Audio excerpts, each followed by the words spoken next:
I am having a little challenge this morning. Welcome to another edition of Win TV. I'm your host, Denise Willard Barnes, publisher also of the Washington Informer newspaper, and so glad to see you today. And thank you for watching the program.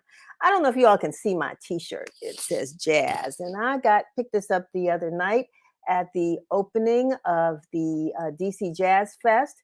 So while you look at my shirt, I want you to remember that the Jazz Fest is going on here in Washington, D.C. We'll talk about that a little bit later on. So much going on in the city.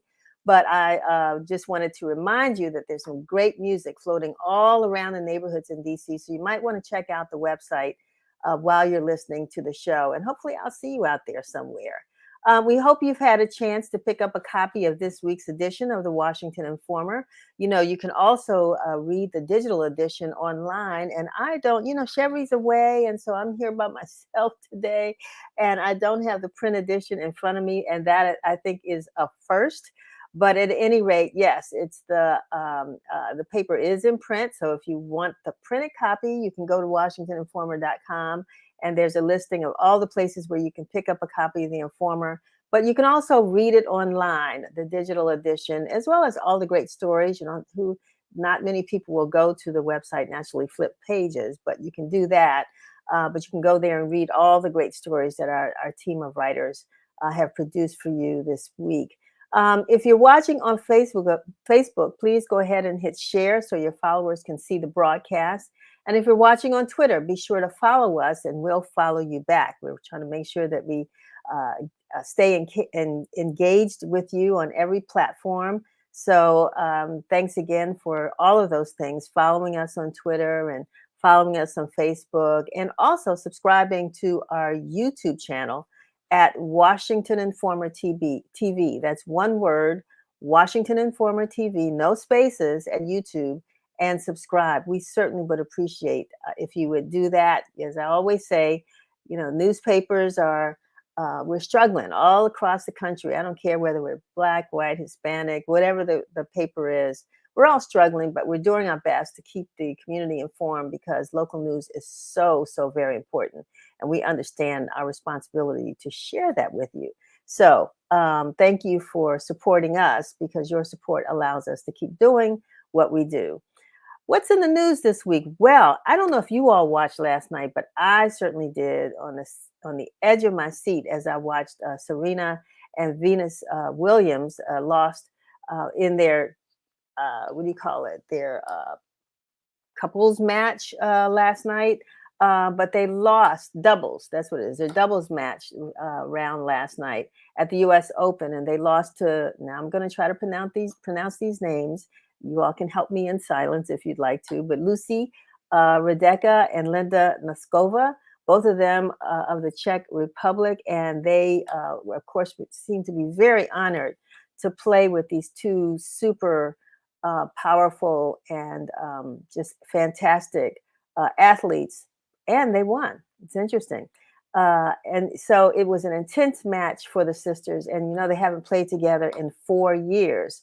But still, they're great tennis players, or maybe more correctly, we could say they're the greatest tennis players in the world. And we wish Serena the best as she heads back to the court for a singles match tonight.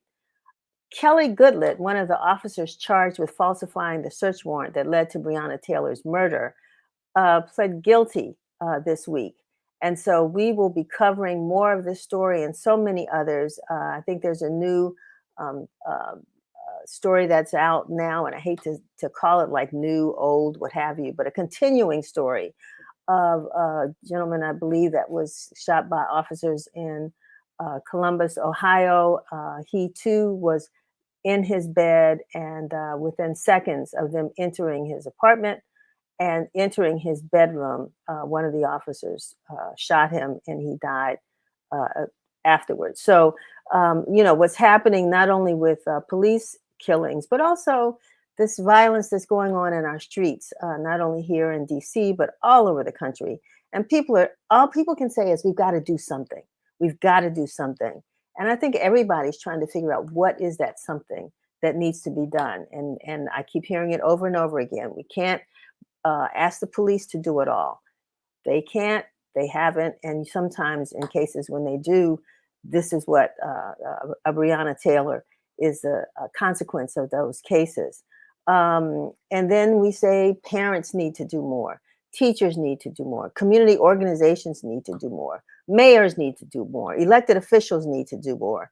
Everybody keeps saying somebody needs to do more, and it's right. The more we do, maybe the better situation will be. But are we really talking to these young people that are out there committing these offenses?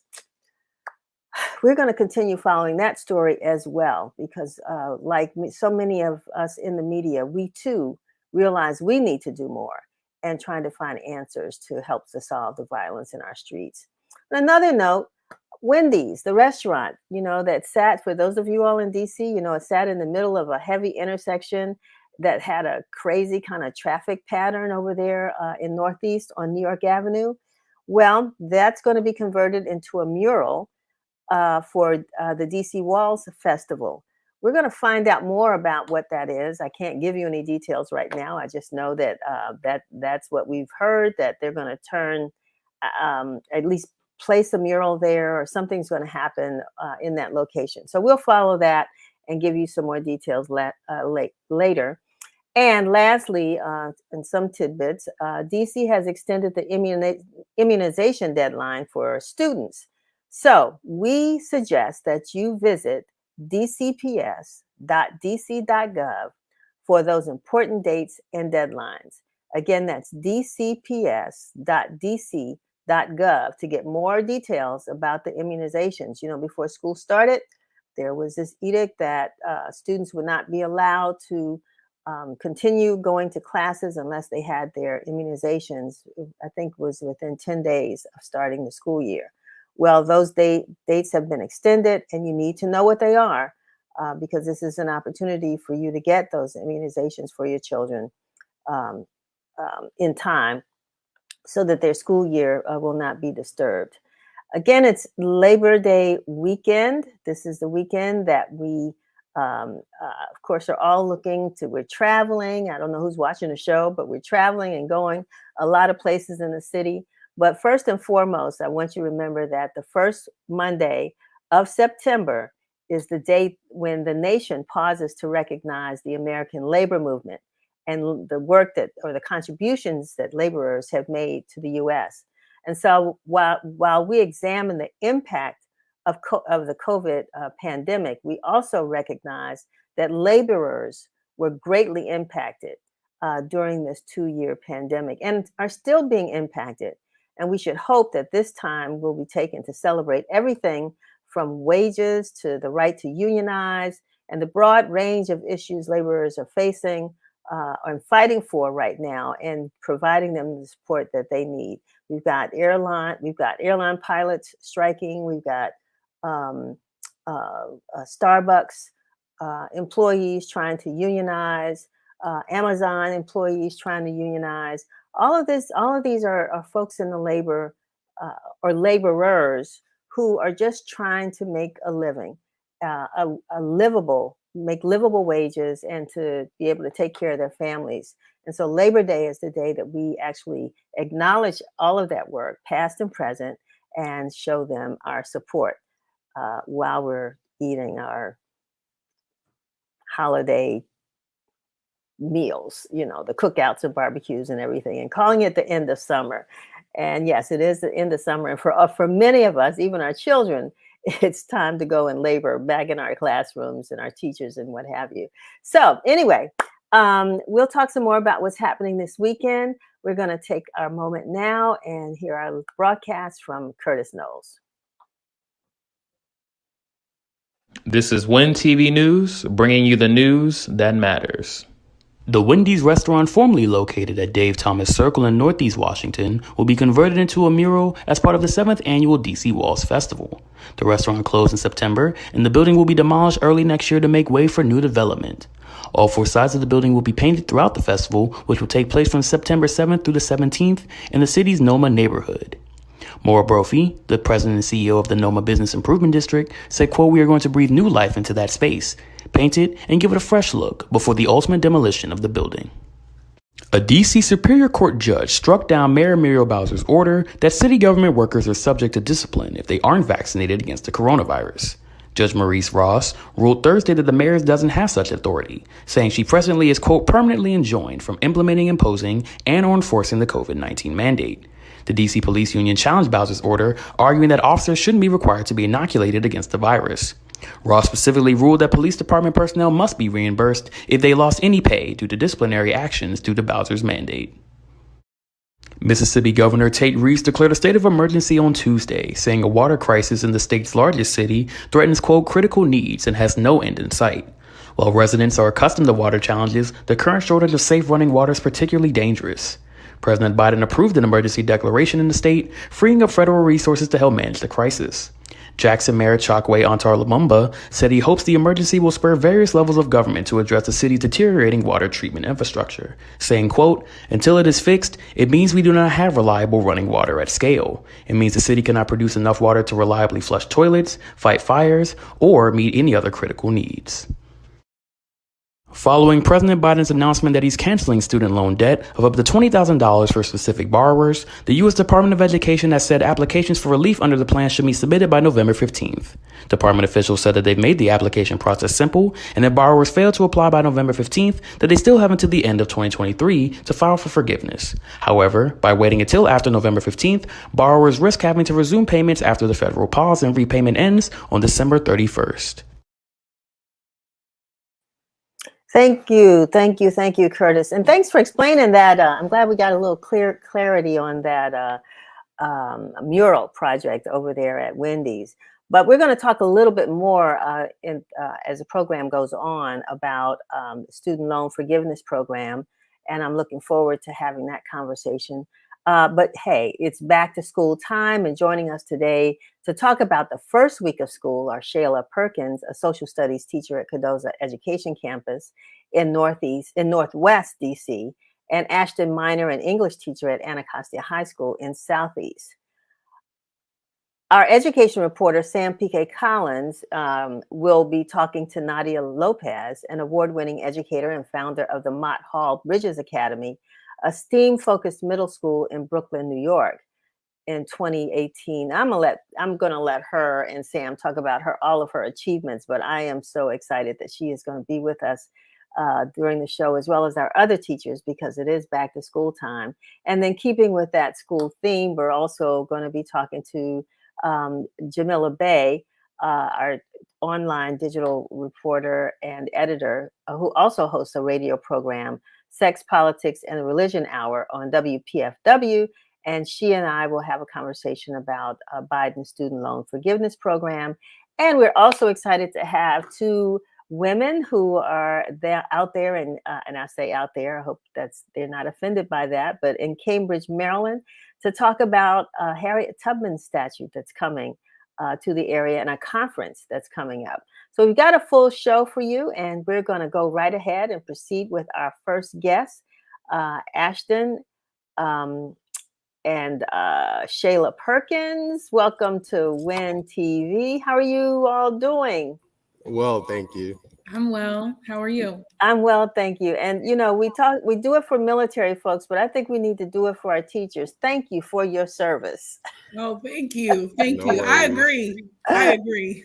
Definitely. So, I mean, it's been, a couple of days. Shayla, I'll start with you. How's the school year coming so far? If you ask any teacher anywhere, the beginning of the year, or boy, as we call it, is a whirlwind. The classes are changing. You're trying to look and figure out what time, what class is starting, who's in what class. Some kids are enrolled, some aren't. Who's in the right spot, who's not in the right spot, memorizing names, trying to figure out your lesson. So it's been a whirlwind, but it's been really great to be back in the classroom. By about the beginning of August, I start to get a little stir crazy and feel like I'm ready to get back to school. So I'm happy to be back in the building, back with my students. I worry about them over the summer. So it's just been really great to see them. How long have you been teaching? This is my 11th year teaching. Wow. Okay. Yeah. After like 7 or 8 years, you start forgetting, but I made sure to count them out. So this is the 11th year. Okay. And what do you teach? I teach social studies. I'm certified to teach 6th through 12th. Currently, I'm teaching world history, 9th grade world history, and also 10th grade world history too, in my second semester this school year. Okay, wonderful. And Ashton, same for you. How's the week been? The week has for me been really exciting. I've enjoyed myself. It's just like Shayla said, it's definitely a whirlwind because we are definitely in the middle of making sure students get their rosters, they know where they're going, getting to know names, organizing our classrooms. Because in the first week, everyone's just focused on getting their classrooms together, trying to plan for their lessons. Just the first week of school is always the best time and fun time, but also the most stressful time. I think because again, just like roster scheduling and also just getting to know your students, just getting your bearings together, and just rooting yourself in your teacher role again, because summer's fun, but they go by really quick. So we have to put our hats back, our educator hats back on versus I'm just Mr. Ashton instead of now I'm back to Mr. Minor. So it's just putting that hat back on, remembering that I am a teacher. So that's always the best part. And how long have you been teaching? This is my second year leading a class, but I've been in education for about 6-7 years now. So I've had different roles. I've been working with college admissions. I've worked with special education students. I've been doing tutoring. So I do a bunch of different things, but this is my second year leading a class. Okay, and what are you teaching? At the current moment at Anacostia, I'm teaching English 1 to 9th graders. So I do general ed 1 class, and then I do our special education students a different period. But I'm teaching 9th grade English 1. So the big story this week is how much learning loss has taken place with students, and of course the fingers are always pointed at us, at-risk students or students of color who have fallen so far behind. I know they're talking mostly about younger students in math and reading, but this is the first normal school year that I think all of you all have had in the last 2 years. I mean, is there any difference that you see in your students or in your classroom compared to the last time you actually had a normal year? I think I had a unique experience. I was actually when the pandemic began in 2020, I was working in Delaware, and they chose to go back to school midway through the 2020-2021 school year. So I was used to being back in the classroom. So when I started in DCPS last school year, everyone was like, oh, I haven't been back in the classroom. And I had, so I felt like I had a little bit of a leg up with that. But as far as differences, I don't see too many academic differences. The differences I've seen in students, and the thing that I keep having to remind myself of, more so last year, but definitely this year, is I just see social differences, just a little bit, because during the pandemic, when students were not in school, they were not, socializing with children of the same age or children outside of their home. So I did notice just a little bit like 8th graders were behaving more like 7th graders, and 7th graders were behaving more like 6th graders, and kind of reteaching more so of those school behaviors.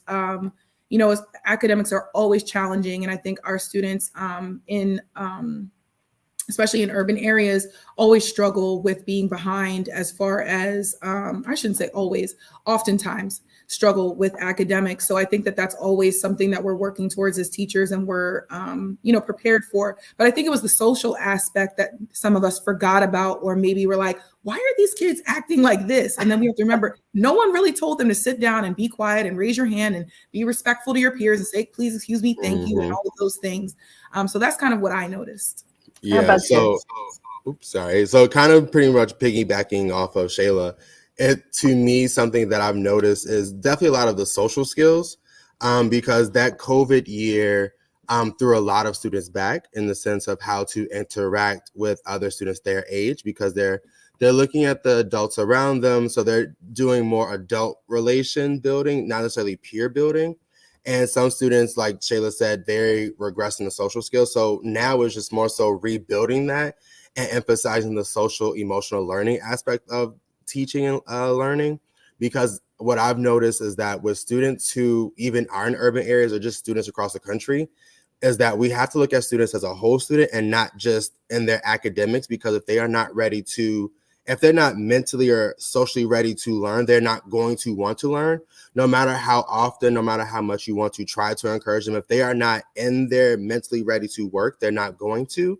So it's just more so making sure that we're actually integrating the social aspect of learning. We're integrating the social aspect of peer-to-peer relationships, student to teacher relationships, and teacher-teacher relationships as well, because just like you noted or mentioned, some teachers started in COVID year. So Mhm. I myself started in DCPS during the COVID year, working at a school. So the first semester we were virtual, but then I moved, just like Shayla, into the classroom a couple of days a week. So I was already back in the classroom before other teachers started last year.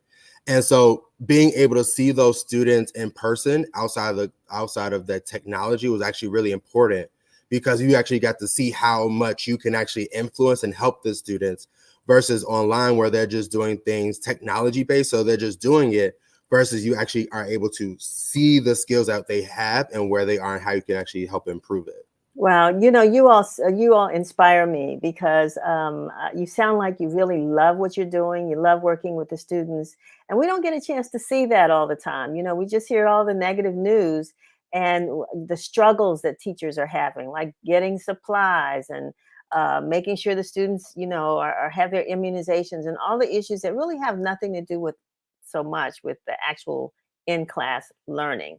So, I mean, how have were you able to plan your classrooms? Is anything special, anything different that you did, and to really bring students attention, like you're saying, Mr. Minor, to get kids motivated to learn.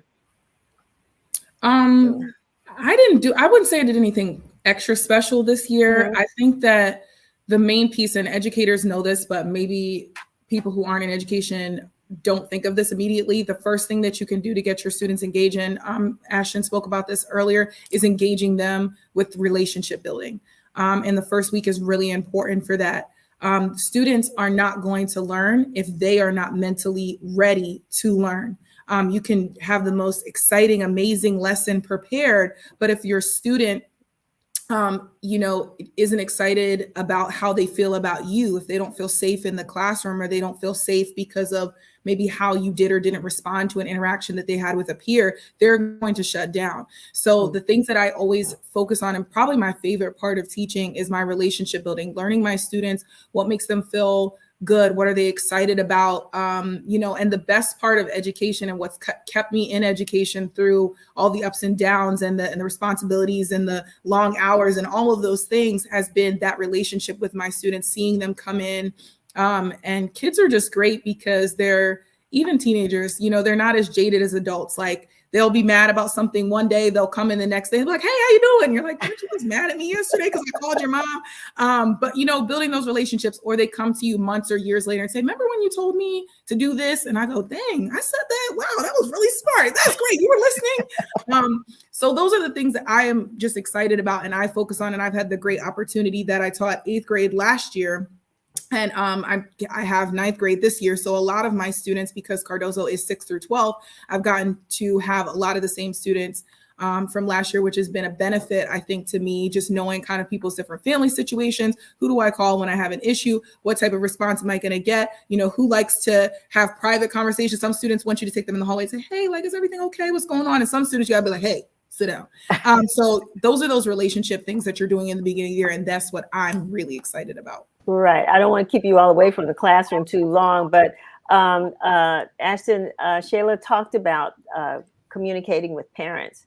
And what would you say would be maybe 1 or 2 or 3 things that parents need to know to kind of get their kids ready? Get them. I mean, I don't know if you all are doing homework already, writing assignments. I mean, what's going on?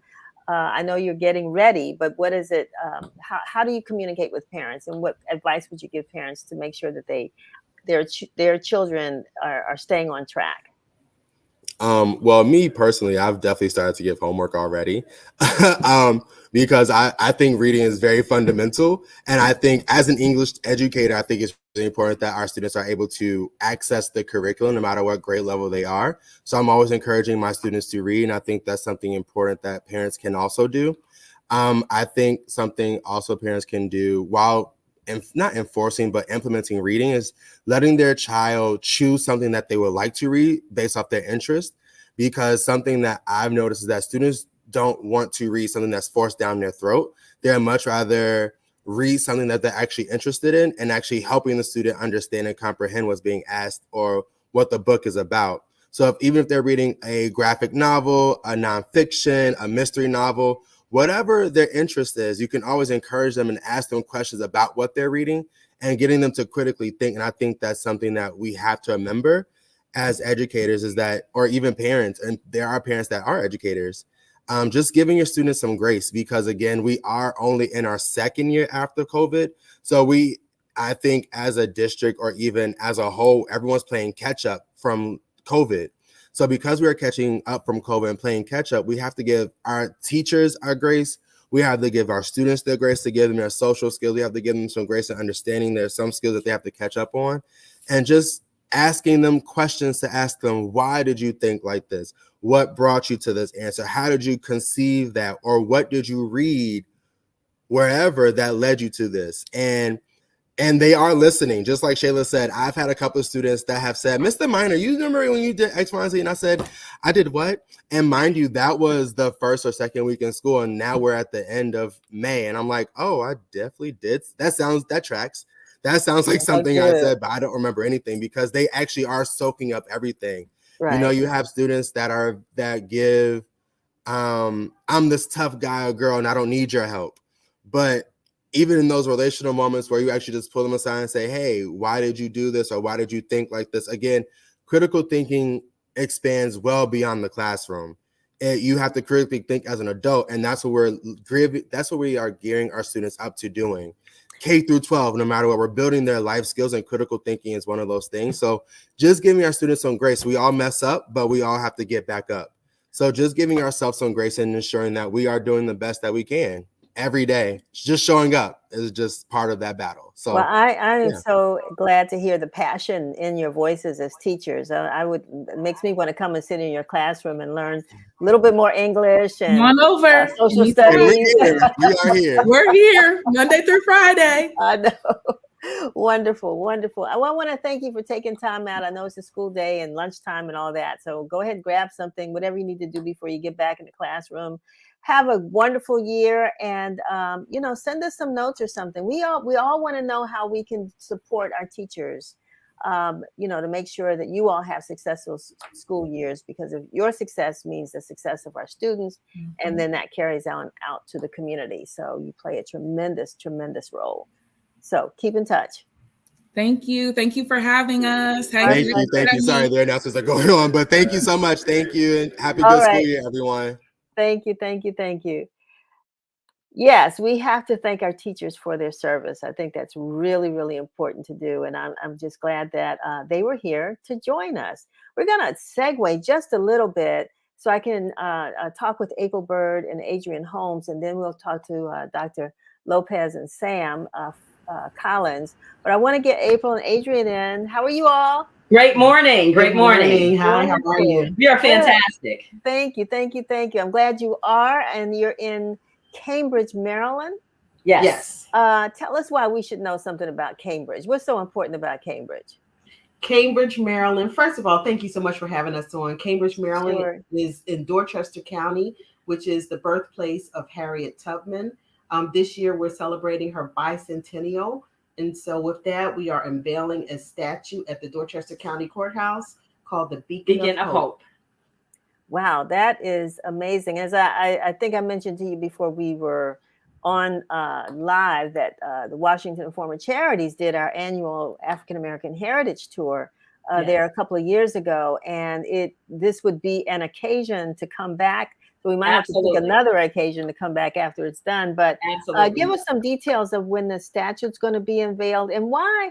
I mean, who's doing this? I've got your name and April and Adrian, but the Alpha Genesis Community Development Corporation.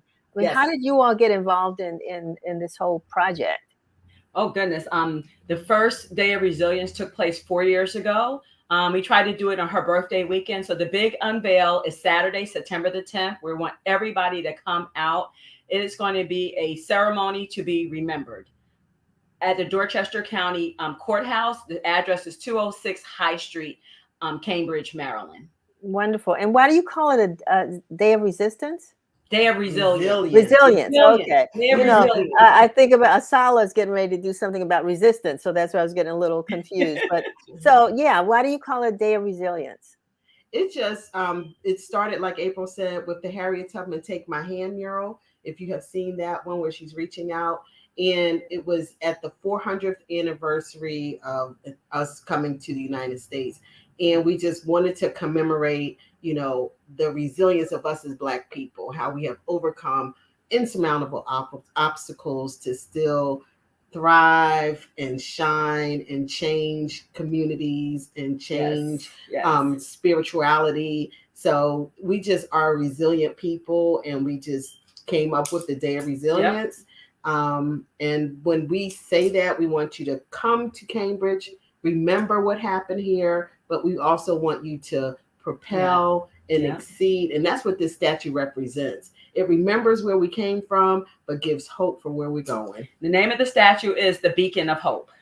Tell us about the statue. Unfortunately, we don't have a photograph of it. But who was is it the sculptor? How did you all go about getting the statue? If everybody want to see a sneak peek of the statue, go to Facebook, Harriet's Journey Home. The whole journey is on there. Pictures from inception all the way up to now. Wesley Wolford is the sculptor, and he was the artist that did the Take My Hand.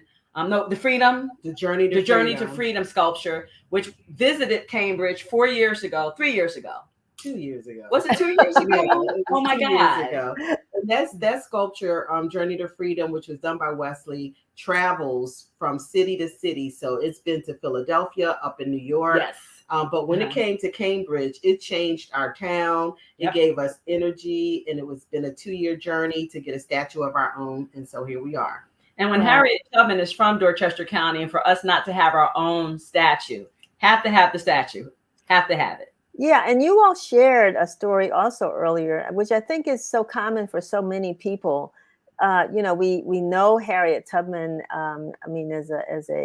As a hero, in Black history and culture, but then people don't really know a lot about her personal life, and the fact that you discovered her roots there in Cambridge, thinking that she was from some maybe more southern area, and the impact of that community. How else does Cambridge celebrate, their native daughter?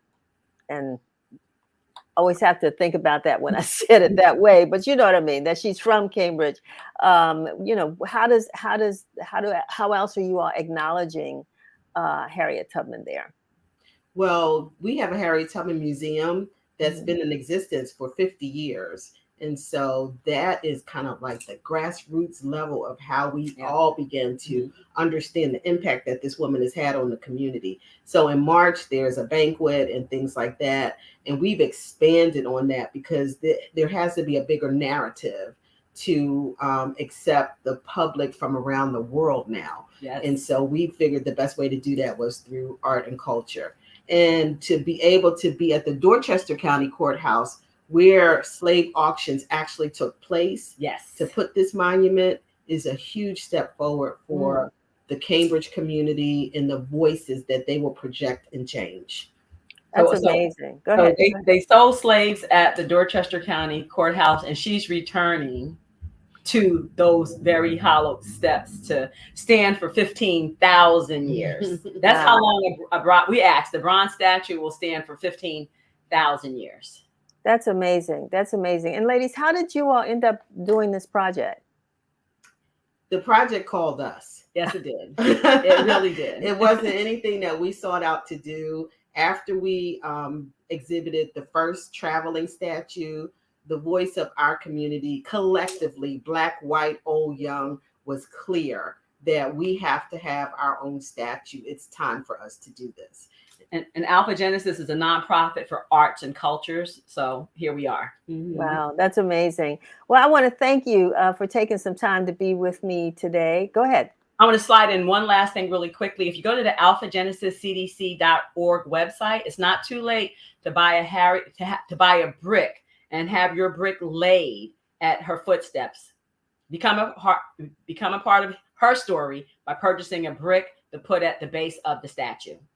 That's fantastic. And is this part of is the statue paid for? Are you all still trying to raise money to support the statute? Okay. Correct. All right. Well, no, I would encourage folks to do that as well.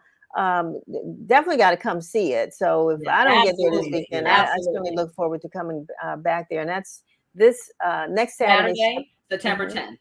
Okay. All right. Well, thank you so much. And we're going to look for some pictures and some coverage that we'll do in Informer so we can mark this date in the newspaper. And we wish you all great success on that day. All right. Thanks for being with us. We're going to move on now to Sam Collins, our education reporter. Hey, Sam. Peace and blessings. How's it going? Oh, doing great. I know you probably were thrilled when you saw our teachers a little bit earlier and saw how enthusiastic they are about getting back in the classroom. And as a former teacher yourself, what did this time of year feel like for you when you were in the classroom? Renewal. It felt like an opportunity to get to know students and get reacclimated to systems. It was also a bit nerve-wracking, I would say, but other than that, the good feelings took over the bad. Well, there weren't any bad feelings per se, but I think it was a time of renewal and just getting to know new people. Yeah. Well, that's good. And before we turn the program over to you to talk to Dr. Lopez, I thought you could bring us up to date. I know you've been following 2 bomb threats already at Howard University here in Washington, D.C., and they had several last year. I mean, this is not new for the campus, but who would think that in the beginning of the school year, those students would already be faced with that? Can you give us some background on the story and what you've discovered so far? Without a doubt. So for those who are not aware, last week, Howard University experienced 2 bomb threats within 48 hours. The first one was in the evening hours on Tuesday, and the second one was Thursday in the early morning hours. Students were evacuated, and from what I read in the statement, they were taken across the street. This is the 8th bomb threat that Howard University has experienced in this calendar year, and earlier this year and around Black History Month, up to a third of the HBCUs in this country have experienced bomb threats. The FBI has been in coordination with the HBCUs, the Biden administration as well, and just attempting to find out who is doing this. But HBCU leaders are not satisfied. These are terroristic threats as they are describing them, and they are racially motivated. At the time, we have learned that there are 6 people that they are implicating, 6 probable suspects. They are using software to alter their voice, and they are working from anywhere in the country. But that is as far as it goes. And the Biden administration has allocated funds to help HBCUs boost their security. But the process, as has been told by HBCU leaders, is quite cumbersome. It's sort of like when you're applying for a grant, you have to show proof of need and this, that, and the third. So at this point, there is a lot of attention on the federal response. And as a matter of fact, when I went to Twitter the other day, somebody said, if this was Harvard University, what would be the response? Would it be as lagging as it has been for Howard? Have you talked to any students, Sam? I mean, especially, new incoming freshman students who are new on campus and now having to face being evacuated or moved to different places because of a bomb threat. I mean, what's the reaction to the campus students? They're a bit cautious, but they're optimistic. Howard had an event, #HUCares. Students were in the university yard. They got to eat snacks. They got to conduct activities and talk amongst one another. So they're a bit concerned, but Howard University, from what I've been told by students, has done a good job in fostering that sense of community And earlier in the year during freshman move-in, the university officials were very calculating and alerting students to different safety resources. So students who feel unsafe on campus, for example, they can call on officers to escort them to and from their dorm. So students, like I said, they're very optimistic and they understand that this has happened before, but not too much of a concern about what has been going on. Wonderful. Okay. Well, I'm gonna thanks for updating on us on that, because we needed to hear what's happening at Howard, and hopefully the students will be safe. I'm going to turn it over to you now so that you can talk to Dr. Lopez. I'm looking forward to this interview and hearing more about her. So, Chevy, if we can bring her on, and then Sam can continue the conversation, and I'll step away. Dr. Lopez, good afternoon. How are you? Good afternoon. I'm good. Thank you so much for asking. Great, great. So you have quite a resume. You deal quite a lot in interrupting the school to prison pipeline. And as we discussed earlier in the green room, you have quite a lot to say about education, as it relates to teachers and the onus that's being placed on them. So, with the national test scores being released yesterday, and it's showing declines in proficiency, and with the PARCC exam scores being released today, what is it that we should do as a community, to ensure that our students are getting everything that they need? As a community, we have to start at home. We have to start in our own communities. We are seeing a national crisis, even a global crisis when it comes to the teacher shortage, right? There is not enough individuals who want to be in the classroom, or those who are going through schools of education to become certified, because the reality is that teachers are not getting paid what they're worth, and they're being expected to take on a lot of pressure and a lot of responsibilities, when the onus really needs to start at home. The results for many educators, we expected that. If children are at home for 2 years, it is no different when they are at home for 2 months for the summer. It's called the summer slide. So we knew that the learning loss would happen. But the pressure is now going to come on the teachers to try to close these gaps. So you figure the test just came out. In 7 months, they will take an assessment, or less than 7 months, they will take an assessment. And they're expected to show dramatic gains, because at the end of the day, nationally, teachers have to show, how are we using this money that has been allocated from the government in response to COVID to get kids back into schools? So what's going to happen is they are going to teach to the test. That means there's not going to be a focus on creativity. It takes away from the learning, the development to learn, to love learning. And it also takes away the teacher's autonomy to really address the needs of the children. They are looking at it as they're working against the clock. So the expectations should really start at, what can we as parents do at home? And the question should be, how can we support our young people? So you don't need to know everything, because clearly during COVID, parents were like, I don't know what they're learning. I don't even understand what they're learning and how they're learning. The reality is, how children are learning was implemented in 2013, but because parents were focused on, they had to go to work, they have a lot of responsibilities themselves, they weren't necessarily going into the classrooms, they weren't necessarily asking teachers what was going on, and they certainly weren't looking at their children's notebooks to recognize, like, why does 2 + 2 not just equal 4? Why do you have to go through these extra steps? So you have to start to say, what can I do at home? What additional work can I provide for them? And something as simple as having them read every single day can change the trajectory of children. Instead of having them on the iPad, instead of having them in front of the TV and having them quiet, have them read. Remember back in the days, we used to do book reports. Remember how we used to do who, what, where, and why, just reading an article? Those simple things we can still continue to do, as well as just practicing math skills. Have you by any chance, and thank you for that answer, have you by any chance noticed a trend, over the last few years? I remember I was coming up it seemed like teachers and parents were more cooperative. And what have you been seeing over the years in terms of that relationship? Do you see, and even post-pandemic, do you see parents are more embracing, are embracing more what teachers have to say about what you just talked about them being more involved?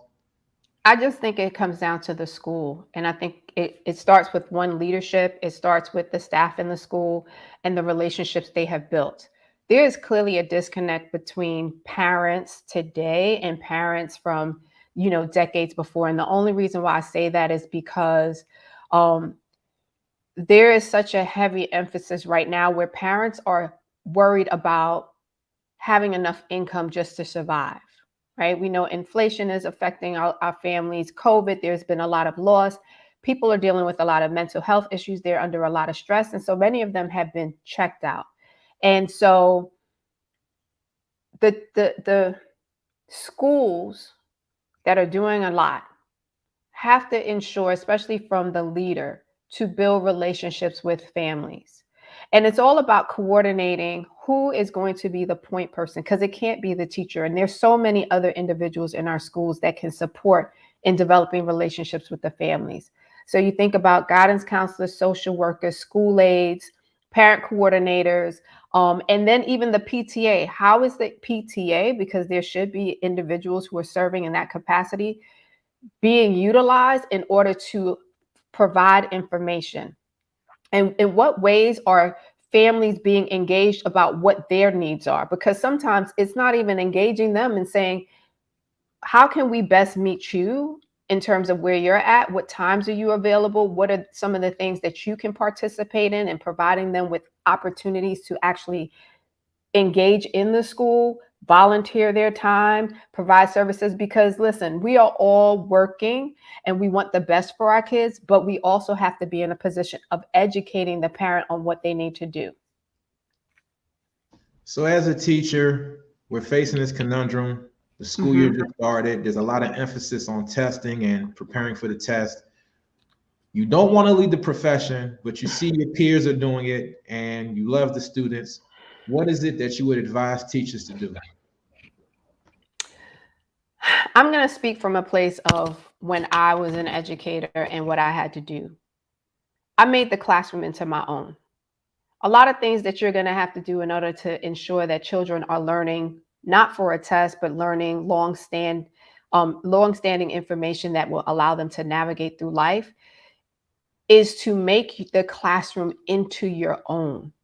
Make it an oasis. Make it the stage that you show up on and you perform every single day, because that's what we do as teachers. And you have to pour into them and teach them as though they are in your own living room, and talk to them and have conversations. Oftentimes we get so bogged down because there is the pressure that comes from the top. The principal often doesn't want to follow that script, but it's coming from the superintendent, and that's coming from the higher ups, that can come from government officials. At the end of the day, all of us who were touched by a teacher, right, in terms of we were influenced and impacted, that teacher didn't teach to the script. They deviated. They added their own little je ne sais quoi in the classroom, right? They brought their own flair, and they taught what they felt we needed to learn, and we remember those lessons. So be reminded of that. Be reminded of the individual who had the greatest impact, and show up for your children that way. And the other thing is, every space is not for everybody. Every school is not the same way. You are not here to be on a plantation, nor do you feel like you need to be a martyr. You love kids and you deposit into them what you can in the time that you're there. But when it's time to transition and you need to find a new space, don't feel bad about that. Know that you have been called to do this work, but you are not being called to die or compromise yourself in the process. Wow, you are not being called to die or compromise yourself in the process. Last question. Sure. And if you answer this question, please let us know how we can get in contact with you. On all of my all of my socials, it's the Lopez Effect: LinkedIn, Instagram, Facebook, and Twitter. And you can find me on www.thelopezeffect.com. All right, perfect. So we got a magic ball here. We're going to look into the future. Given our current situation with the teachers leaving the profession, we got understaffed schools, crowded classrooms, post-pandemic. Where do you see education going from this point? We've been here before. The only difference is that we had to deal with the pandemic. We've always had overcrowded classrooms. We've always had a teacher shortage. None of this is new. What's new is the amount of teachers who are leaving across the United States, right? That's what's new. In our communities, we've always had this problem. So I don't need to look at a glass bowl and say what's going to happen or what can we do. What I want to say is that we have to rally as a community and we need to show up, because the reasons why teachers are leaving is because they feel like they're in this work alone. And so as long as we're not there to support and we're not there to be champions for these children and ensuring that even if they're not my child, I'm not taking the responsibilities, teachers are saying, I can't do it anymore. You're not paying me enough. I'm not getting the mental health support, and I'm not being allowed to be creative. Unless we start to show up, it will not change. So for those teachers who are continuously showing up, I want to say thank you. For those administrators who are fighting the good fight, I want to say thank you. But to us as the community, we have to be the people's representatives by ensuring that our children, whether we gave birth to them or not, are advocated for, that they are protected, and that we stand together in this fight for education.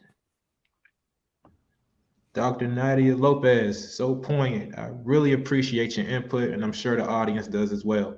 Thank you so much. You're welcome. Have a great one. Yes, ma'am. What a powerful interview, Sam. And I knew that was coming. I mean, she has such great credentials, but the passion is there, and the one theme that I keep hearing through all these interviews, and I'm going to hear it probably from Jamila as well, is the importance of reading. I heard that. That's just something that we can do in our homes, that our parents can do, communities can do, to make sure that children have books that they can access, information that they can read, and information that's interesting to them. But yeah, I mean, great interview. That's all I can say. Thank you so much. Thank you. All righty. Talk to you soon. Yes, ma'am. We're going to jump now to Jamila Bey, because we've got about maybe 3 or 4 minutes left. And I wanted to talk to Jamila about the student loan forgiveness program that President Biden signed bill recently. Jamila, how are you? I'm wonderful. How are you today? Oh, good. I'm filled. If this was a recruitment show, I'd go out and sign up to be a teacher right now. So maybe when my next life, life. We need journalists, and unfortunately, teaching, journalism, these are professions that people tend to carry a lot of student loan debt. Yeah. But as these are also public service careers, jobs, however you respond to them, a lot of Americans opened up email to find out they're getting $10,000 in student loan forgiveness back. This is something that the Biden administration rolled out, and they did it to great applause. If you are an individual and you earn $125,000 or less, you're eligible for that forgiveness. If you're a couple, you get up to $250,000 for your household to earn to make each member or individual who may have federal student loans eligible for that loan forgiveness. So it's a good thing. It leaves some to debate. Is this the first step and more to come? These are some contentious midterms coming up. This is for those of us who may be a bit more skeptical of the intent behind it. This is one of these democratic initiatives that definitely made an impact, and people are likely to remember around the country when they go to the polls in November. Jamila, would you happen to know, or have you read, what kind of impact a $10,000 loan forgiveness will have? I mean, I've talked to people who are in professional careers who have hundreds of thousands of dollars in student loans. And so, but maybe the majority of folks with student loans are probably, small loans. Why would this be so significant? The significance of this is actually that this opens the door for more to come. Let's put a pause in the dollar amount just for a second. For the first time in modern, since the internet history, people are able to discharge student loan debt in bankruptcy. That's a new thing. It's something that absolutely is going to make a difference. Now, to be honest, there are a lot of people who uh, earn more than $125,000 and have many tens of thousands of dollars in debt who go, okay, $10,000, that's great. This stops interest from building up beyond the amount you borrow. Let's remember, this is not the day of Pell Grants and, work studies being able to pay for college. When people take out loans now, when people take out loans for grad school, they're often paying, but they never get to touch that principal because the interest accrues and accrues and accrues. And so you have folks locked in. A $10,000 reduction, it's asking, well, what should dinner cost? I got more questions than the one you just asked me. But anybody who's looking at this has to recognize that this is a strategy that is whittling away, making student loans the albatross around people's necks they are. An outright forgiveness, even an executive order would find that a tall task. This is the first of more to come. Mm-hmm. And so I understand that the Biden administration has made the application process easy.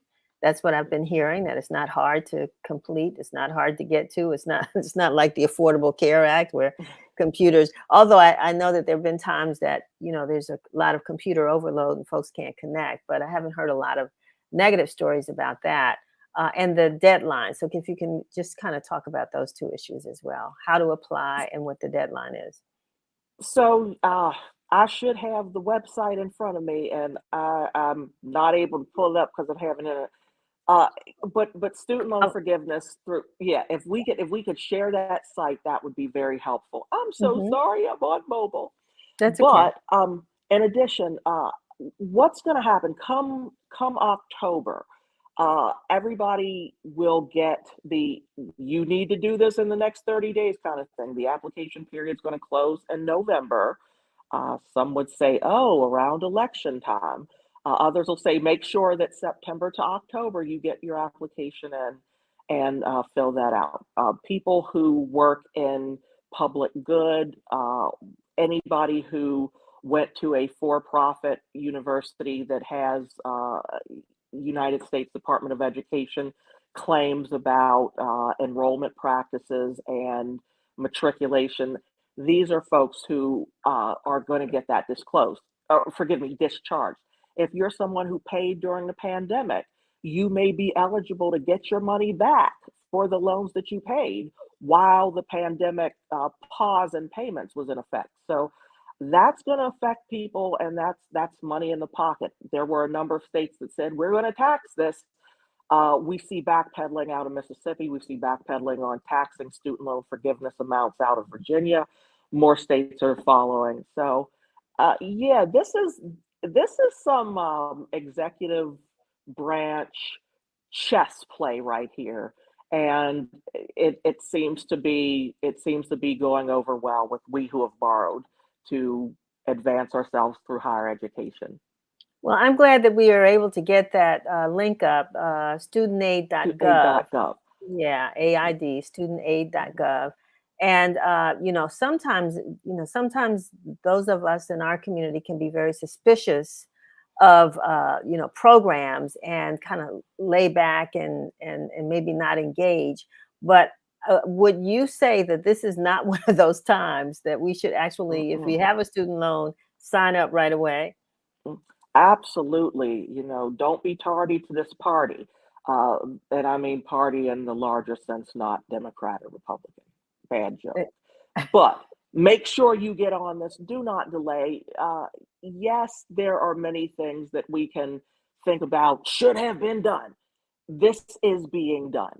Get in line so that it can happen for you. Jamila, thank you so very much for being with us. Thank you for putting that story up there on our website. You and Stacey Brown have been really doing a good job at following this, and we want to because we want to keep pounding it in people's heads. They've got to apply. They've got to apply. They've got to apply. Mm-hmm. So we appreciate your time and look forward to talking to you again soon. Read our stories on WashingtonInformer.com, right? Please do, yes, and share them. Exactly. Thank you so much. Well, that brings us to the end. We're a little bit over of this edition of WIN TV. I don't know about you all, but as I said, there's a lot going on in DC. The DC Jazz Fest, woohoo, is going on. So you want to check out their website, see if there's something out there that you want to attend. It's going through September 4th. Lots of great music, lots of great conversations all over the city. So check out the Jazz Fest tomorrow at the Washington Convention Center is the National Book Festival. It's free. So you want to go check that out. Take it. We're talking about reading, talking about the importance of reading. It would be a great, I was going to ask the teachers if they were going to have a extra credit assignment for kids that could prove that they went to the book festival. Of course, there are books to buy, but there are lots of giveaways. So I'm going to try to get down there tomorrow. It's from 9 a.m. to 8 p.m. So go check out the National Book Festival, sponsored by the Library of Congress. And we have a Black librarian, national librarian of the Library of Congress, and she will be there as well as lots of book authors, conversations. It's a really wonderful event. So go check it out. And of course, also this weekend at Fort DuPont Park is the Black Love Festival. So if you can, check that out. It should be a great, fun event. And we need to spread a little bit of love anyway. So have a great weekend. As I say, be safe. And we look forward to seeing you next week, same time, same place. This is Denise Rollard Barnes and my Barbies signing off.